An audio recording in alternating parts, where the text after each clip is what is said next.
Hello, everybody. Welcome once again to Apostolic Children's Ministry Podcast. We are getting back into the flow of things. Yes. It's been a little hit and miss, but I can fall into the trap of once I miss, just say, forget it, and just throw my hands in the air. What's one more week? And just walk away from it for a year. And so I don't want to do that. So here we are, and we're just going to go for it. But Trystan's here. Welcome once again, Trystan. Thank you for joining me. This is on a wet, rare, cold, what is today? Tuesday night here in Rialto. This will probably release on Thursday. But hey, we're getting it done. And I'm looking in the chat, and it looks like it's 60 degrees in Michigan. They passed us a little bit of their weather. Not to that extreme, I wish. wish. Here we are in its 40s. So somehow we're 20 degrees colder than Michigan. I don't know how that happens. You guys are already passing us your temperature. Maybe pass us the snow too. I think we should have another white February. You know what I would like the snow for a couple weeks. That'd be nice. But then take it back. No, keep it here. It's okay. No, we're good. But we're excited to do this. We're going to do some back to the regular programming, the segments. I don't think we're missing any. I don't think we might be. I don't know. But we want to mention a couple things. First of all, the book that Dad and I wrote. Yes. The True Enough short stories. If you haven't read it, we'd love to get your feedback. And that's why I'm bringing it up more than anything, is let us know what you think. You're not going to hurt my feelings if you say, I guess I'd say that, but my feelings might be a little hurt if they're like, I hate it, and I hate you, and I hate everything about you. Well, and everybody who mentioned that book I now hate. That's a little more extreme than just they don't like the book. Yeah, that'd hurt a little bit. But if you didn't enjoy the book, tell us, and I'd love to know why, because we're planning on one of these days maybe doing a sequel, or a second part. More true enough stories. more true, or maybe we ran out of true stories. Now it's just going to be a bunch of lies. It's truer enough stories. Yeah, we're part of the Apostolic Podcast Network, so one of many Apostolic podcasts for children's ministers. And there's a bunch out there. If you go to apostolicsundayschool.com/APN or linktr.ee/Apostolic Podcast Network, you can see all the others. Yep. We have Growing Up with Papa. We have Kidman Backstage. We have Sunday School Junkies back on the wagon. Yes. We have Apostolic Podcast Network. Kidman University. Believe it or not, Brother Hodge actually put out one.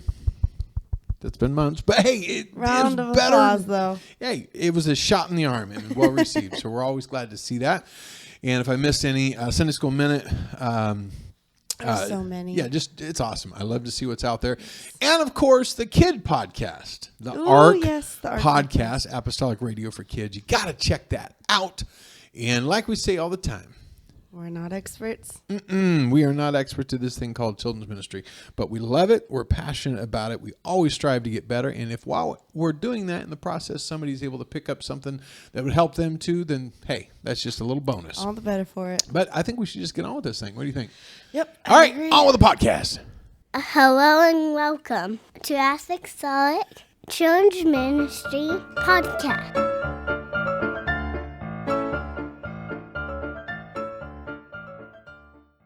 Now it's time for the dad joke. Last time we did a podcast, I actually inserted something that we did from the Apostolic Kids. But this time it's going to be raw and real. It's going to be actually you, my dear, looking into that camera and telling the whole world whether or not you think my joke is funny. I said it in the last podcast. It's just that the kids are funny. Yeah, the kids are funny. But I think jokes in general, more or less, wherever they come from, can be entertaining. And don't look at my joke. Well, boy, I think it's time for a dad joke. What are you looking at? I'm looking at us. All right. So, it's the end of the year. November is the voting season. And you always wonder, who's going to be elected to whatever office. And every 4 years comes the big one. And so, I'm not into politics at all. Yeah. But every now and then I do like to at least take an interest in, I vote, by the way. I vote. People that don't vote shouldn't be talking about politics. I vote. I do too. I've only voted once in my life, though. You've only been allowed to vote once. But anyway, we are. I'm a proud voter. But I say that for a reason, because I not only voted in the poll, I took a poll the other day. Of what? I did. I took a poll and I found that 100% of the people that were in that tent were angry when it collapsed. I'm so sorry for them. Okay, this is what you have to do. You're not allowed to lower the mic next time. You have to leave it there. That way, if a giggle escapes, we know we can. Just now, by the way, that was funny, and she thought it was funny, but she could not express that it was funny. No, listen. If you were on audio and you didn't see the look on my face, that was good. It was not funny. That was a funny joke. It was not funny. Yes, it was. It was not funny. People, write in info@apostolicsundayschool.com and tell us whether that joke was funny or not. Or even better, you guys send in jokes because his jokes aren't funny. I think they should. Well, I want him to do that too, but that was a good joke, no matter what you say. So. Moving on.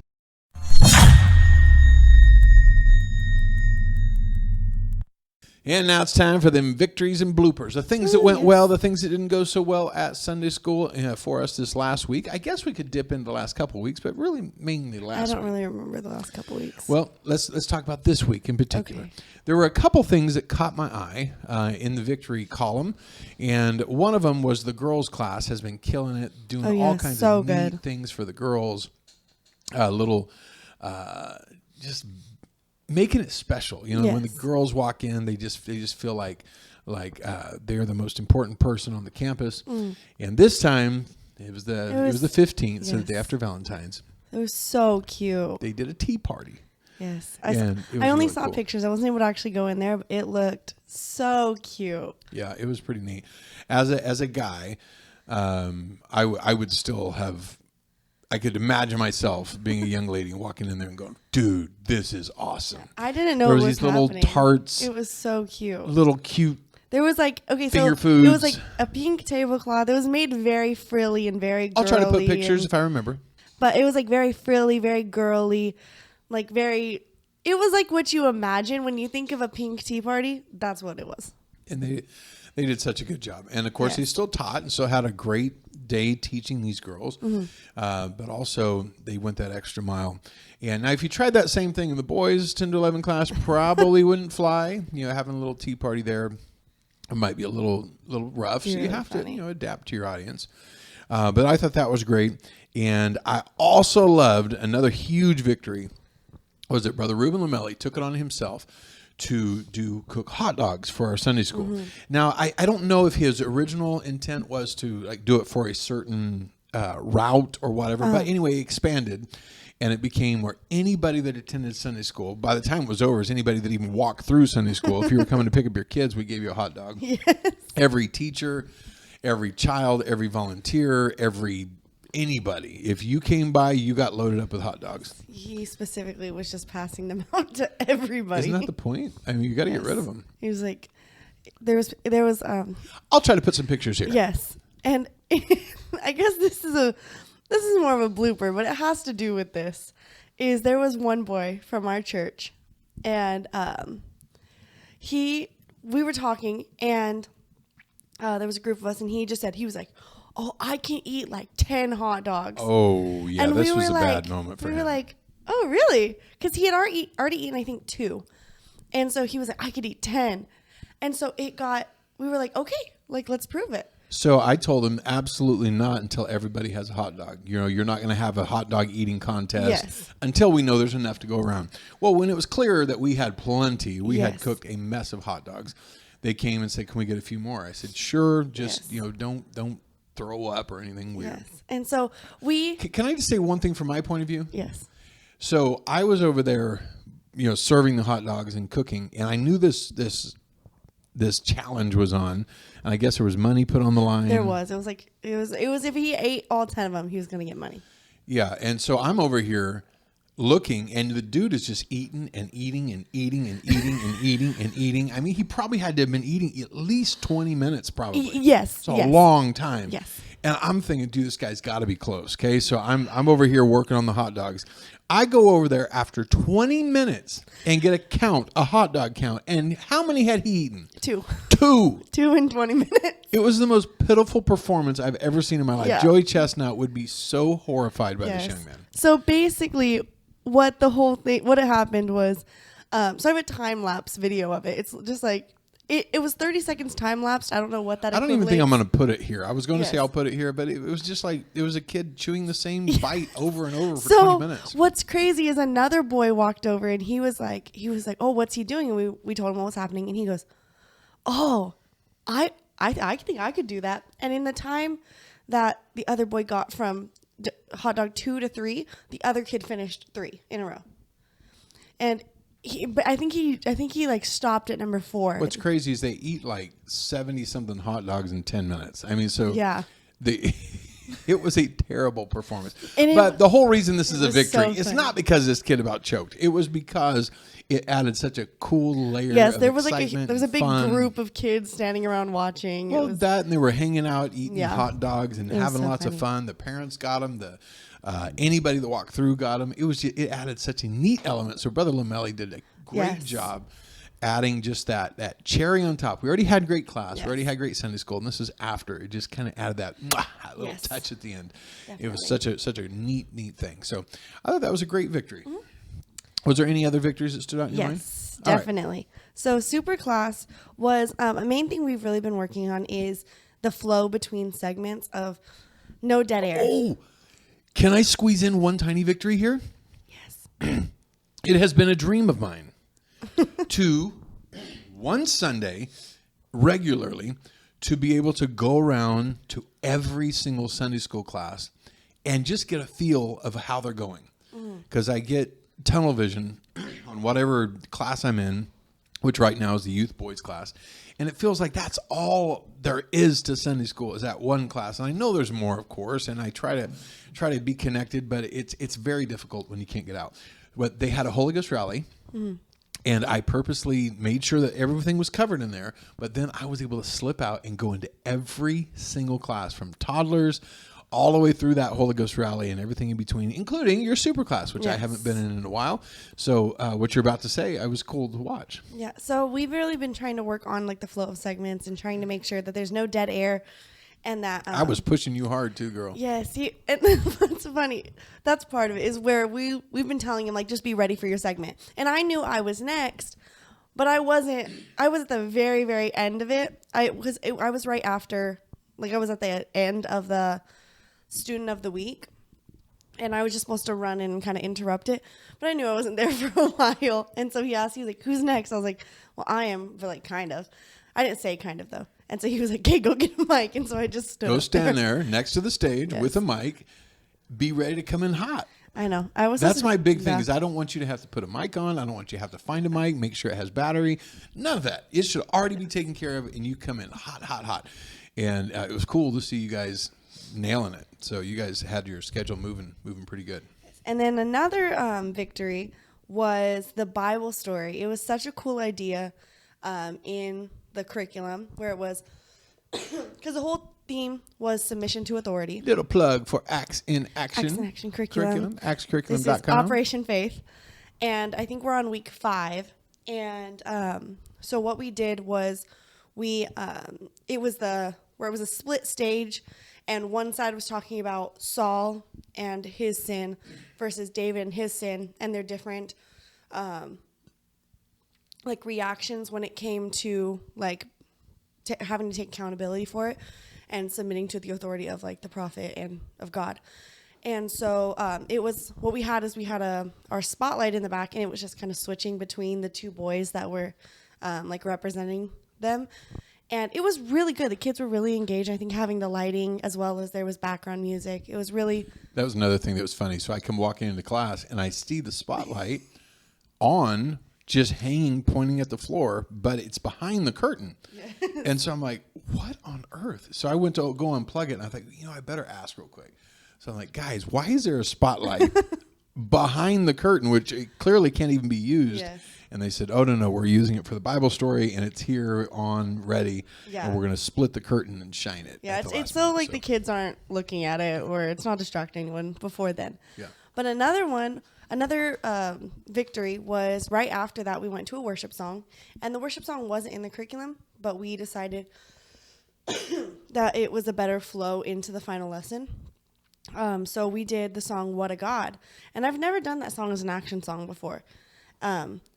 But it went really well. It definitely like slowed the whole thing down. You could really just feel the presence of God like just coming in. It was just a really good like switch over. That's awesome. Yeah. Can I have another victory? Yes. Or can I bring up another Yes. victory? This is not even children's ministry related necessarily, definitely not Sunday school related, but we're doing our Blitz outreach for our church. Every year we do it where our entire church gets together, and in 12 weeks, that's the goal anyway. In 12 weeks, we try to put a door hanger on every single door of the city. Well, there's 28,000 doors in the city, and that sounds like an insurmountable project, except the first year it took 5 weeks. The second year it took 7 weeks. The third year it took 5 weeks for 28,000 doors. And so we know it's achievable. Yes. And every year, the church is grown, but people are getting accustomed to it. They're getting in the swing of it, and nobody wants to be left out. Yes. And so we had a lot of people sign up. I think we had between 17 and 20 people per team or more. And for 12 teams, right? For 12 teams. Well, the first week we went out, it kicked off on Sunday night. So people are handing out maps and getting everybody accustomed. So Monday, there's really not much done because people are still trying to figure out where they're going and stuff. Well, Tuesday was the first day ever this year that we kicked it off. We got a call Tuesday afternoon at the church from a man that says, I just got a door hanger on my door. I want to come to church. Can you please come pick me up? That's so cool.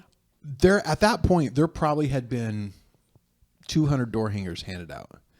And a man already said he wanted to come. Well, sure enough, he did. He came Wednesday night, came to church. Well, this Sunday night, we had a lady that said, I found a door hanger on my door. I want to come to church. She showed up at church that night. She gets the Holy Ghost. She gets baptized in Jesus' name. And it's a direct result of, she said, I found a door hanger on my door. Yes.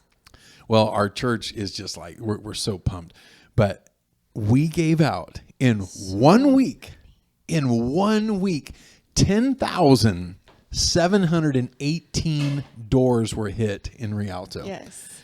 And it's crazy because I think our team had like a little over 1,500, right? 1,501. But what's crazy is it seems like a crazy number, but it's even crazier because there was 3 boys on our team that did over 500 of those. Well, together, Yes. 547. Yes. And one of them really spearheaded it, and he did 350 by himself. Now, I want to make this clear. That is homes. These are houses separated, not condominiums, not apartment buildings. These are homes that you have to walk between 350. Imagine how long that would take. I think he started at 10:30, 5 hours, right? never left to come get anything to eat or anything, and was done by about 4. So about 4.5 hours.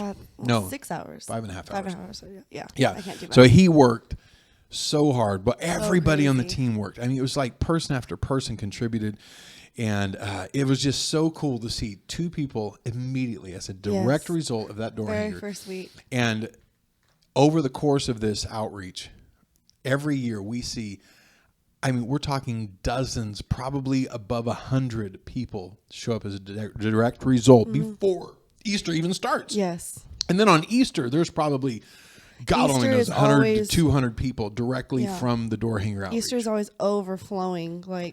Well, we always have a lot of visitors. Everybody does. But Yes. but many of them say, I came from this door hanger. This is what got me here. And so we're going to try something. And I am a diehard knock on the door, look people in the eye, invite them to Sunday school. I'm a diehard make balloons to your kids while I tell you about our Sunday school to get you there on our bus. Yes. That's me. I love that kind of outreach. But not everybody does. Not everybody's comfortable with it. Now, everybody can get comfortable with it, but breaking that ice is really tough. Yeah.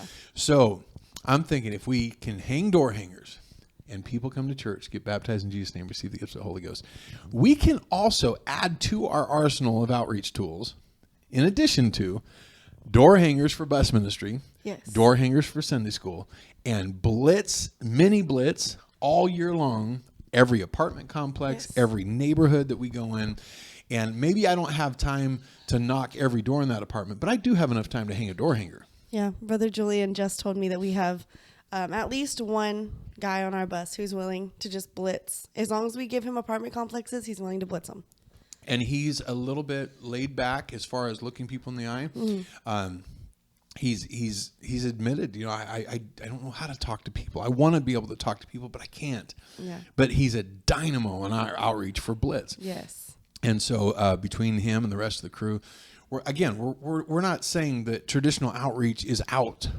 It's in addition to that, we're going to add this element. blitz our apartment complexes, not once a year, but every week. I think that adds so much because especially where our route, a lot of people already know the church because of Harvest Fest, of different events that they drive by, they see the church. But for people who live a little farther away, they don't drive by. So once we go knock the doors after they've been blitzed, they already know who we are. They already know, oh, these are the people who left the flyer. These are the people. Yep. And they see us, and we're constantly being put in front of them. Even if it's not a physical person, they're constantly seeing our church. They're constantly seeing the flyers. They're constantly being able to be reminded that we exist. And we have a big enough bus team that there's a mix of personalities. You have those like me that enjoy making balloons for people, talking to them. And there's a lot that are pretty laid back. They want to do something, but the thought of knocking on a door and someone answering and them looking, looking at them and them trying to carry on a conversation and communicate terrifies them. Yeah. I want to put something in their hands. Is okay. Listen, here's your level of comfort right now. Hopefully, you'll grow into more traditional outreach. But if not, take these door hangers, and you're still going to do something incredible. Yeah. And I love it. I'm excited about what God is going to do with that. But that's a cool victory. Was there any other victories? I have one more, and this one's not specific to Superclass. This is just something for overall Sunday school. Lay it on us. And it was Brother Pelletier's teacher meeting. Woo, Brother Pelletier, if you're listening to this. It was so good. He really did a good job. Yes, definitely. He spoke to our team about it's not about me. And I think what he said... Or it's not about you is how he said it, but he's talking about me. Yes, the thing that was really good at the beginning, he's like, usually what that is that's like it kind of stings. Like, you get a little offended, like, well... Like, it's usually when somebody says that to you, or he said you want to say it about you want to say it to other people, and usually it's not a good thing. It's not about you. And he said usually it's not a good thing, but in this context, it's a relief. I'm not going to put it in this week, but in one of the future podcasts, I want to put that whole chunk in there. Basically, he was just saying it's a relief because it's not about you. It's not about your abilities. It's not about what you can do. It's about what God can do, and we're basically just a bridge to get the kids from where they are to where God is. Yeah. So we have a teacher meeting every Sunday morning. We've been doing it for the last a year and a half or so. And the reason we ever stopped was because so many of us were on bus ministry, myself included, that it was difficult to even get enough people together for it to make sense. But now we have a good mix, and Brother Julian has taken over bus ministry enough where I'm able to step back and really concentrate on this. And so we're able to give a time in the morning of getting together, sharing information, a little mini training, and also... like Brother Pelletier, we reach out across the nation to people that we love and respect and say, hey, talk to us. Give us your wisdom. Bring in an outside perspective to our team. Yep. And so it's been from the outside. Been a really nice moment. Yes. So, thank you, Brother Pelletier. Thank you. Great.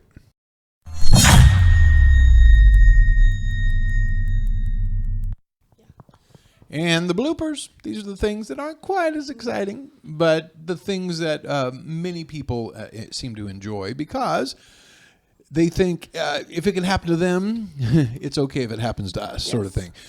Because we've made every mistake under the sun. Yes. And some of them are easier to admit than others. Somehow we're still making more new ones. Yes, you would think we ran out of dumb stuff to do, but no. We are innovative. We are on the cutting edge of blooperdom.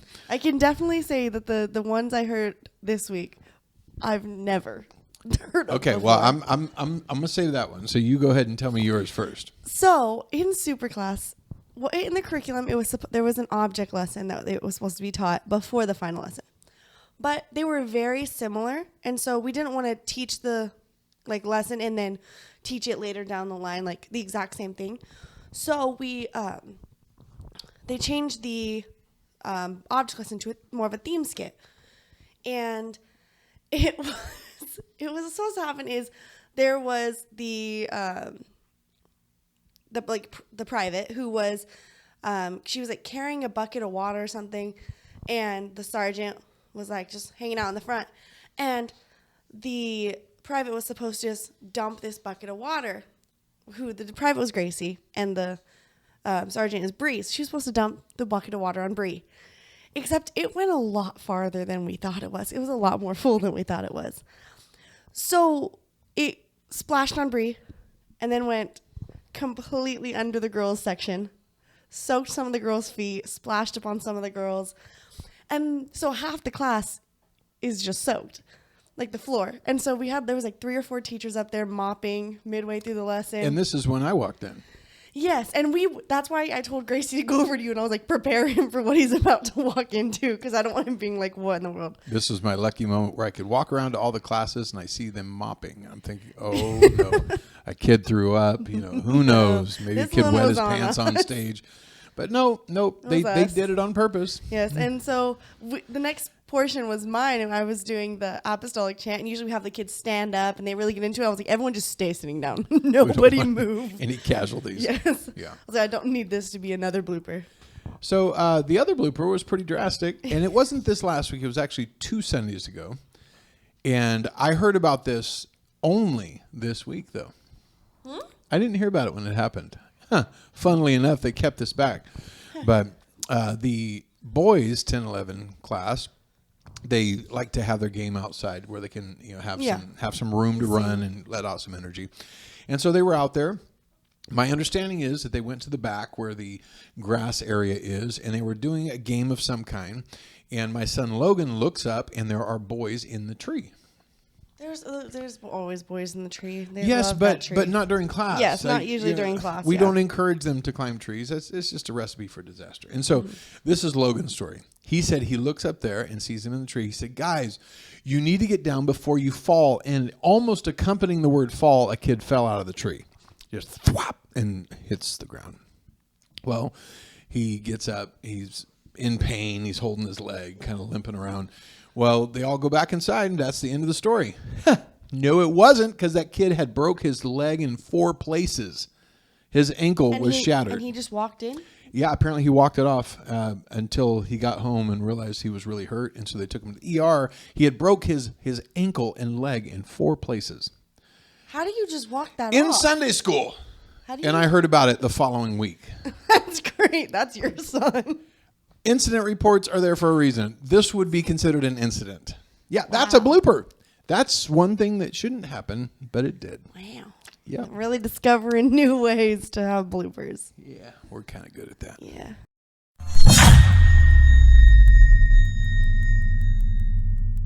All right, Trystan, so we're doing a thought from the notebook, and this one could almost be the final thought as well. Okay. Because most of the time when we do a thought from the notebook, it doesn't necessarily have much relevancy to children's ministry or Sunday school or whatever. But this one does. This one does. Okay. Because I was reading, I don't even remember what prompted this, but I was thinking that every big project, everything that has any sort of importance to it, carries any sort of weight, needs that one crazy person that is going to carry it through over the finish line no matter what. Mm-hmm. And that's called ownership. It's someone that takes complete ownership of whatever project that is and says, I may not sleep, I may not do the things I would like to do, but I will not stop until this is done. On big projects. Now, we're not talking about your day-to-day little stuff, but if there's a big thing, and there's a couple of big projects that we're doing with the WPF Children's Ministry Committee, and a couple of those projects I've looked at and thought, who is going to be that person? Because every big project has to have it. If you have a deadline and you're going to hit the deadline, you must have that crazy person. Mm-hmm. And like on the curriculum, we have a bunch of crazy people. Like, yes. In a wonderful way, the best way possible. But that they know that if we have a deadline, we are not going to miss it, no matter what. If it's January 1st and we're still, hungover from Christmas, not that kind of hungover, but just kind of like that holiday cheer, and you're just the last thing you want to do is grind over the curriculum project. There are people that will get it done, whatever it takes. Like in the hospital room when their baby's being born. Well, I wasn't. Yes. I'm one of those people on that particular project where it didn't matter what was going on. It was going to get done. Yes. It had to get done. And so, but every big project needs that. Mm-hmm. We have Spark Magazine. We have Eric Stender that I know without fail, he will get it done. If that means he doesn't sleep for 2 days, I know that's what he's going to do. Because you have to just own it. You have to own it. And so we're going to talk, that's just this little piece, and we're really almost done with it. What? It's just the power of owning something. Yeah. even your bus route, you have to own it. Like it has to be, if not one person shows up for outreach, but me, I will be there. And I'm not just going to go and check in. I'm going to go and do a thorough job because it's mine. Mm-hmm. I don't care if anybody else does it or not. I mean, I wish they would. Yes. It'd be nice. But if they don't, I'm still going to do it. Mm-hmm. I'm also going to make sure that every kid gets picked up. I'm going to make sure that, and I'm just picking that for example. If it's your classroom, you are going to get the room decorated. You're going to get it finished. You're going to get it prepped. You're going to have your schedules done. That ownership, and I'm watching Bree do that in Superclass, where she's just like, she's grinding it out, and then you and Gracie with the decor, and you guys were like in it. I watched you guys take full, complete ownership of that. And that's when I thought, this is going to be awesome. Because you have to. You have to. In every big project, you absolutely have to. And it goes back to like when our bus ministry first really started ramping up. I was looking back, and it just takes somebody that's, and I'm pardon the personal reference. I just don't have any other references to do but personal sometimes. But when we did the bus ministry, it was really to the point if nobody else does outreach, I'm going to do outreach. Mm-hmm. And we're going to do it for a couple hours every Saturday, no matter what. And I think I was looking back on some notes and stuff.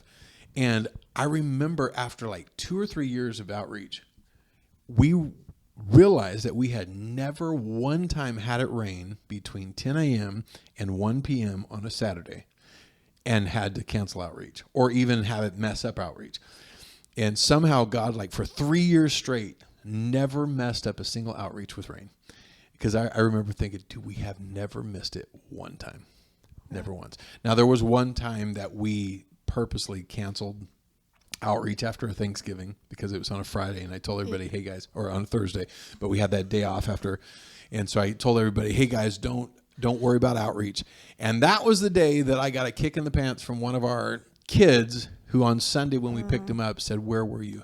I said, what do you mean? They said, we waited all Saturday for you because you had never ever not come by. And I told my sister, they're coming by today, they always do.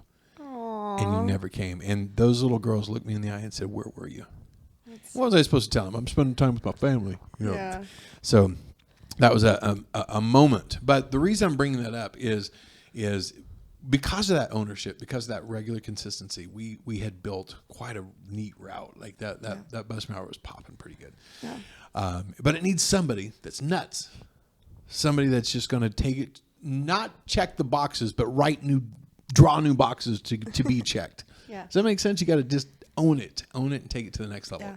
Any project worth doing. And I think it's crazy how, like, no matter how far away you get from it after the fact, like, you still are so invested. And I think the thing that really made me think of that was on Sunday when we were at the church and Lauren was praying with a girl that's been coming with her pretty regularly. And you asked, oh, like, are you a friend of Lauren's? And Lauren said that was that was a girl who used to ride on Blue Route.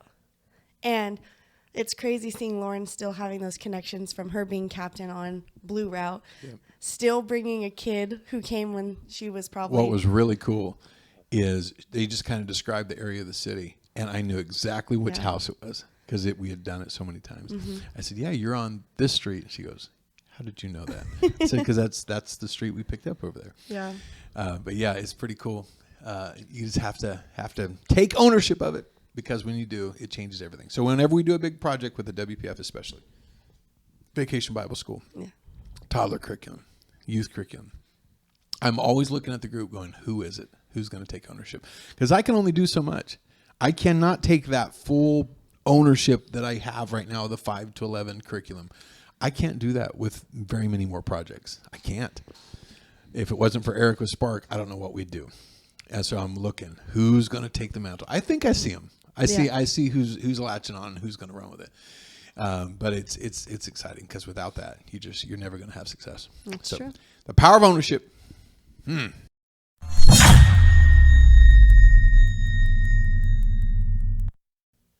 All right, Sister Trystan from the archives, what you got? Yes. ApostolicSundaySchool.com. Yep. Got a lot on there. Some of it's relevant.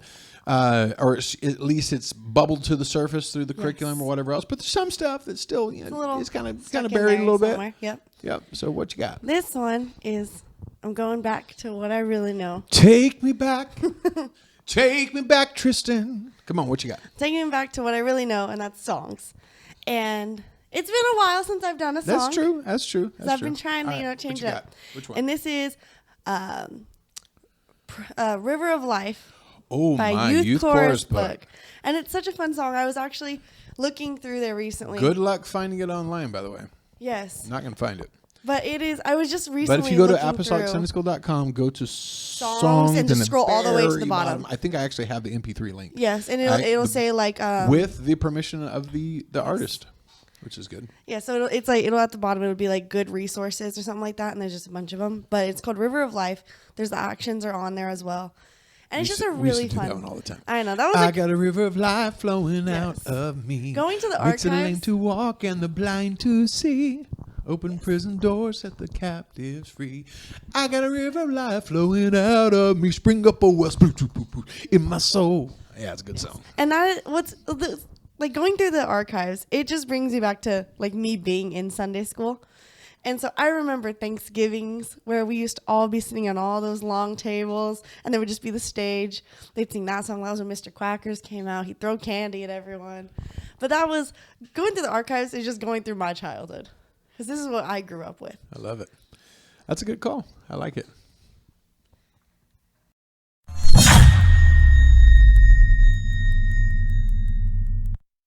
And now the objectively cool. What is the new relevant object lesson of the day? I got a twofer.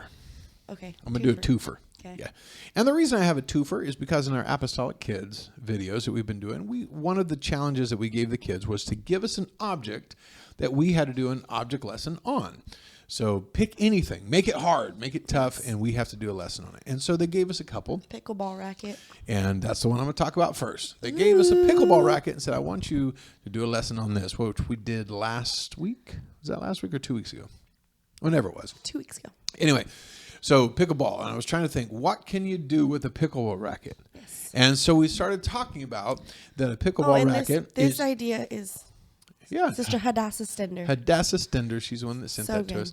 And so you have a racket, and of course it's used to serve. Mm-hmm. It's used to launch something, but it's also used to return things. And the Bible talks about how your return is important. The way you send something back is as important as what is sent. Mm-hmm. Such as a soft answer turneth away wrath.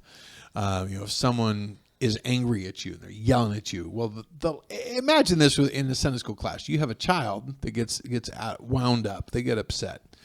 Do you think you're going to accomplish much by yelling at that child? Absolutely. By showing them anger back? Absolutely not. No. It is going to make it 10 times worse, and that child is going to be a basket case.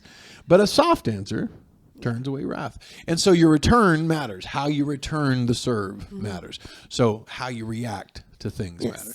And so we extrapolated that whole lesson with a pickleball. I say racquetball because that's the sport that I'm most familiar with, not pickleball. Yes. And so your return, the way you send things back, matters almost as much as what you send initially. Yep. So got to be careful. And the next one I have is one that's very interesting. It is fake toilet paper. Ooh. That's right, fake toilet paper, not real toilet paper, fake toilet paper. And when the person sent that to us, I didn't even know what they were talking about. No, I think it was Clover Ritter. I don't remember. Who was it? It doesn't matter. It's all right. Whoever it was, they gave us this idea, and so I looked it up, and I, for the life of me, had never heard of it, and so I had to go on Amazon. Apparently, there is fake toilet paper out there. Yeah. It's like a gag. And it doesn't rip, so you can't tear it. And so I would suppose the way that you're supposed to use it is just replace the actual roll with this stuff. I think it's like supposed to be a prank. Yeah, and so gag gift. Yeah, it's just funny, I guess. Anyway, so how do you do an object lesson on that without kids, because they love saying the word poop. At least my kid does. I don't know what's wrong with them. So I didn't want to go there. Of course, obviously. Yeah. And so we were talking back and forth about ways we could teach with this fake toilet paper because, the kid gave us I ordered some. To use it. The stuff is really tough. Yes. It's really tough. And I was thinking, this is what I was thinking. I was thinking that you could have someone come up, like a child, and you can give them some regular toilet paper and let them pull on it, tear it, and just show how weak it is, how much pressure, if any, it can stand. And just keep, looking at it. It looks fine until a little pressure is applied, then it falls apart. Mm-hmm. And that's not good. But then you bring out that strong toilet paper, and then you can let some kids work on that. I mean, you can do a tug of war with this stuff, like have two kids yanking on it. And the this most stuff, it does is slightly stretch, and that's about it. It's really tough. It's really tough. It's like this woven fabric. You just can't tear it. Kind of reminds me of gauze, but I don't know what it is. Like stronger. But that reminds me of how people's walk with God can be either super tender, easily give way through pressure, or can hold up to just about anything. Yep. Because I've seen people that always seem they're on the verge of backsliding. Mm-hmm. People that always seem like they're just one person saying the wrong thing to them, and they're not coming back to church anymore, and this is absolutely ridiculous. And they're and they're just one little thing away from losing out with God, which is insane. I mean, first of all, if one person's word can send you to hell, what is wrong with you? Yeah. God hasn't changed. He's the same yesterday and today and forever. And yet you're sitting here getting offended because someone said something wrong to you. And so you're going to allow that person to send you to hell. Yeah. That just mind blows me. But then you have the elders of the church. You have those steadfast pioneers, pillars of the church that have lived for God for endless decades, 70, 80 years. God only knows how many times they've been offended. Yeah. And they are just bulletproof. They live for God. They don't matter. The world could burn down around their ears. Without question, without even asking, without even looking, that they're living for God because they're bulletproof. They are tough. Yep. And they're like that fake toilet paper that is just rock solid, that can't be touched no matter what, because life's going to pull on you. Yes. And how will you respond? Are you going to be the weak little baby, easily torn toilet paper? Or are you going to be like the rock solid people that nobody has to worry about? Pastor doesn't even have to think about, did they get offended this week? No, because they lived for God for ever, and they're never going to go anywhere. And so that's how I want to be. I want to be like that last person. Yep. That lives for God no matter what. So that's our objectively cool. We got two using simple little things. Well, I guess fake toilet paper is not super simple. And you're not going to just find it on the shelf. You got to order it from Amazon. I think I got it for $8. Yep. Now they do have it for a bit more, but I got the cheap stuff. It's still just as tough. I was about to say, even the cheap stuff's pretty good.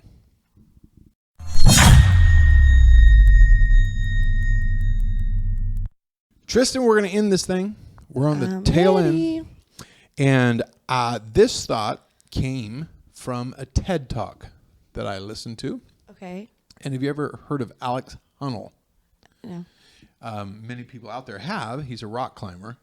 And he's most well known for free soloing, which is climbing massive, thousands of feet tall mountains and rocks with no ropes, no hardware of any kind, just scales him from the top. One slip and he's dead. That's how he free solos. And he free soloed El Cap, which is one of the biggest mountains in Yosemite.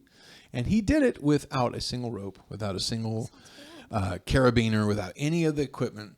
And it's funny because in his TED Talk, he says he pops over the edge, and there's, you can get to the top of these mountains by hiking trails, and people ride their bikes up there. He said he pops over the edge, and there's 30, 40 people up there, and taking pictures, and this sweaty dude just jumps over the rim.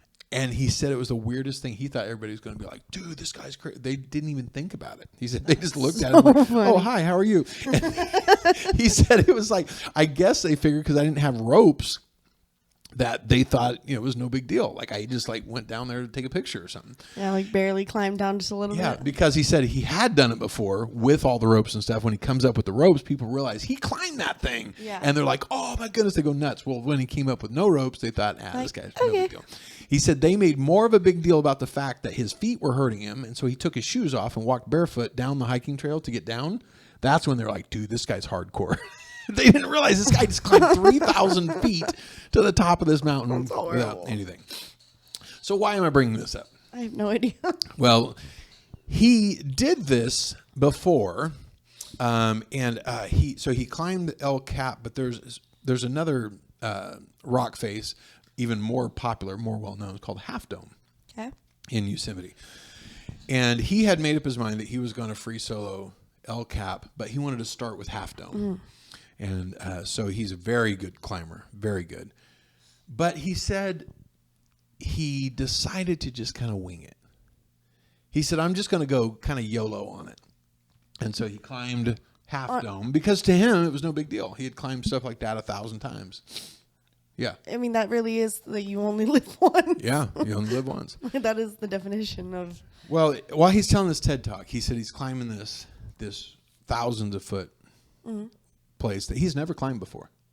And he's climbing it with no ropes. Well, he gets to this one part, and he said on every climb there's something they call the crux. And it's just like the spot that's a make or break. Like, there's no way around it. You just have to do this. And if you don't do it right, it's do or die. Well, when you have climbing ropes, you fall and you try again, because you're on a rope. He had no rope. So he's at this spot, and he said he realized by looking at this rock that there was a spot he had to, I think it was a foothold. There was only one, and he had to use it, but he didn't know if it would hold. He had no idea. He had never climbed it before. He didn't know if it was strong enough. He said it looked kind of fragile, but sometimes when you're rock climbing, fragile holds are very strong, but you just don't know until you try them. The problem is he had to try it, and the failure meant he was dead. So he's on this rock face. Well, eventually your muscles start to wear. I mean, no matter how strong you are, and these guys are crazy strong. Still, he knew, I have to try this. There's no going down. You can't. I mean, there is going down. No, there's. Oh, not. Yeah. There's no going back up. There's that way. But he realizes, I have to do it. He said, so he put his foot and pushed off, and it held. Oh. And he got to the top, and he pulled himself over the edge, and he was not even happy because he knew I could have died. He said, I knew I had done something so stupid. He said, I didn't even have a sense of accomplishment. He said, I almost had a sense of shame of what I had done. He said, because I didn't do it right. He said, but it scared me so bad that I didn't want to even, because the whole thing with that was like a training climb for El Cap, the big one. And so he wanted to do it again. But he took years to work up to it. And so finally, he said, okay, I'm doing it. But this time, instead of just YOLOing it, instead of just winging it, he went to El Cap with the climbing ropes. He said he climbed that mountain thousands of times. He climbed it, I don't know if it was thousands, but many, many times, hundreds, where he went up and down and up and down. He tested every hold over and over and over and over again. He said there was even a spot, there was a crack that goes up and you have to hold yourself in. He said, but there was like some loose gravel in the hold. He said it wasn't like where you'd worry about it. He said, but what if you knocked a pebble off and by the time it got to the bottom, 3,000 feet, it could kill somebody. He said, I didn't want that to happen. So they went up there with backpacks, empty backpacks, and took all the rock and filled their backpacks with this rock, this loose rock. That's how well he knew the hole. He said, by the time it was done, I had done that climb so many times that I knew every one of the thousands of finger holds. Some of them are literally like where you can barely get your fingernail on them. He had done every foothold, every handhold so many times that he had every one of them memorized. Oh, wow. He said, and there was also on El Cap, there's a crux. There's the spot where you have to do a certain move, and it's really tough. He said it's really hard. He said there's a kick you have to do while you're holding. I don't know enough about it, but he said they call it like a karate kick in climbing where you have to like really stretch. He said, and it was such an extreme kick that he couldn't do the motion. Like it was too much. And so on the ground for like 6 months, I think it was, he stretched until he could finally get his leg in that position. And so he did that. And then there was like another piece of this that anyway, he figured it all out by doing it hundreds of times. The day came that he said, I'm going to solo El Cap, free solo, no ropes. He said it was the best time of my life. He said, every hold I have tested 100 times. every foothold. When I got to the crux, he said, I got my foot. I swung it up in that position because I knew I could do it. Effortlessly did it, pulled myself up, did that incredibly complicated move that if he had tried to just wing it, he would be dead. But he said, I'd done it hundreds of times. By the time it was done, he got to the top, he pulled himself over. He said he had exactly what he wanted the first time, but didn't. The sense of accomplishment, the sense of excitement, the sense of, I did it, because he did it the right way. There was never any danger to him because he was so confident in himself. And that's all about preparation. You know, there's some things that terrify us. Yeah. There's some Sundays I've got through, and when I got to the end of the Sunday, I don't have a sense of exhilaration. I have, if anything, a sense of shame, because that could have got bad real quick. Yeah. Even an object lesson that I didn't practice well enough, and I could have hurt somebody. I could have hurt myself. You just some of the stuff. Yeah, exactly. Some of the stuff that we've done, and you realize that was foolish. I should have done that hundreds of times until every foothold was normal, or was so familiar that there was nothing scary about it. And now when we go and we do some of these object lessons in these churches and stuff, they look like, oh my goodness, you guys are crazy. We've done them hundreds of times. So many times that it feels like every single foothold and handhold has been so rehearsed that it's not, we don't even think about it. It's easy. But if we hadn't done it so many times, it'd be terrifying. But we had. And now we're able to do it in front of people that we don't know. So my whole point is preparation. It's so important. You have to rehearse and rehearse until you get accomplished. You know, and I've told this before, but I'm going to tell this one more time. My dad is one of the great preachers of the Apostolic movement. He's my hero in so many ways, but he's an incredible preacher. But I heard a story I hadn't heard very much before, and I think I've already put it on this podcast, but I want to put it again. I love this story. I think it's what I think it is. Well, he preached his first message. He had only been in church probably 6 months. Think about that. Yeah, 6 months preached his first message. Maybe a little bit more, but not much. But the people that were there said he preached the lights out. He was incredible. They said you would never know it was his first time. You couldn't tell it was his first time. He was so smooth. He was so good. He was so effortless at preaching that everybody thought he's a prodigy. He's amazing. And he does absolutely have a gift. He is amazing. But the story that my dad tells is a little bit different. Mm-hmm. He said, a lot of people said I did okay. He said, but what they didn't know is that my first time preaching wasn't my first time preaching. Yeah. He said they didn't know that if, say it was on a Thursday night that he preached. They didn't know that Monday I went to that dark church and I turned on the only light that would keep people out. Just like one light. And I preached to an empty room. I preached that entire message from start to finish as if it was full of people. And then I went back on Tuesday night and I preached the entire message again. Then I went back on Wednesday night and I preached it again. And on Thursday before service, I preached it again. He said, so when Thursday came around, I had already preached it 4 times. He said, and if you aren't decent at preaching the same message 4 times in a row, then, he didn't say this, but maybe there's something else for you to do. He didn't say that. But my point is, one of the greatest preachers in the apostolic movement is so good because he practiced, because he prepared, because he tested every foothold, every word he was going to say ahead of time. Mm-hmm. And sometimes that feels like, well, yeah, but, what if, if you rehearse too much, if you memorize too much, where does the anointing come in? How can God move if you're too practiced? Let me just tell you, what you're doing is you're setting a foundation where God can move. Yeah. You're getting yourself out of the way where you don't have to really think about what you're doing as much. And now you can let God move because you can let God interrupt the flow of things because you're so practiced at it. It doesn't matter. It doesn't, like the little things don't give you a hiccup. Sometimes you see new teachers and a kid that's listening does something weird. They pull out the chair of the kid next to him and they fall down. Well, that teacher's just like brain beep and their carefully rehearsed thing is gone because something broke their flow. And that's just because they don't have enough reps. And after a while, you just keep going. You just keep going. And I know that's kind of a weird way to end this. But I want to be like Alex Honnold version 2. I want to have those ropes on in the safety of my home, in the safety of, maybe me and a camera, maybe me and my kids, where I can practice this stuff ahead of time. And I want to practice it that way so many times that when I get to the real thing, that it's effortless, that the fear is gone. Now it's just fun. Yep. That's the way it should be. Definitely. So anyway, preparation. Yep. That's all we got for today.